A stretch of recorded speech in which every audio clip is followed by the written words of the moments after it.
இன்னைக்கு பூ பறிக்க வந்தாச்சு. கூடவே நித்திய மல்லி பத்தின ஒரு டிப்ஸோடயே வந்திருக்கேன்.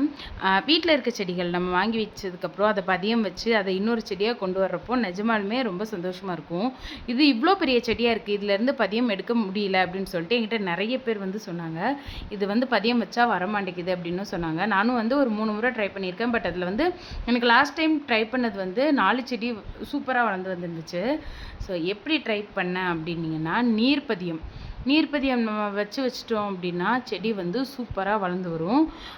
நம்ம வந்து செடியை ட்ரிம் பண்ணி விடுவோம் இல்லைங்களா, அதில் வந்து எல்லா விதமான குச்சி எல்லா சைஸ்லையுமே குச்சி எடுத்து அதை வந்து ஒரு பக்கெட்டில் போட்டு கிட்டத்தட்ட எனக்கு நான் வந்து ஒரு 7 நாள் வரைக்கும் வச்சுருந்தேன். 2 நாளைக்கு ஒரு முறை தண்ணி மட்டும் சேஞ்ச் பண்ணுவேன். தண்ணி இல்லாட்டி வந்து ஒரு மாதிரி அழுகுன மாதிரி ஆகிடும்.